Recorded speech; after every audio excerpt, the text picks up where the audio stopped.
night ఏం తిన్నా ఒక అమ్మాయి చూసి భయపడద్దు మంచిగా రాత్రి పూట ఇక్కడ ఉదిచ్చింది చల్లగా పాలు పడికింది లేచిందా బాగా పని చేసిందా అబ్బా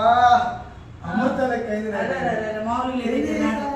జ్వరం వచ్చిన భయానికి ఇప్పుడు నీకు జ్వరం వచ్చింది అయితే 1 సెకండ్ మళ్ళీ నైట్ వస్తాను అది మళ్ళీ నైట్ వస్తాను నాకు శాంతనే కావాలి కదా ఆటగాడే అయితే ఎనర్జీ కావాలి కదా ఎనర్జీ అందుకే మీ దగ్గర చూసి గూగుల్ వదిలిచ్చిన ఇప్పుడు నీకు ఎనర్జీ లేదా ఎనర్జీ తక్కువ గూగుల్ తీసుకున్నది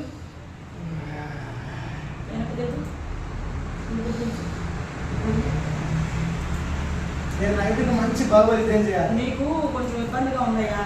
నీ మెయిన్ నరం కట్ అయిందా నరం లేదు ఎలా ఉంది నైట్ మంచిగా కూర్చుంటే ఎలా ఉంది నైట్ మంచిగా ఉన్నాయి కదా ఇప్పుడు నీకు నరం లేదు చూడు బాగుందా మంచిగా ఉన్నాయి కదా లక్కీ నేను సెక్సీ డాక్టర్ అయిపోయాను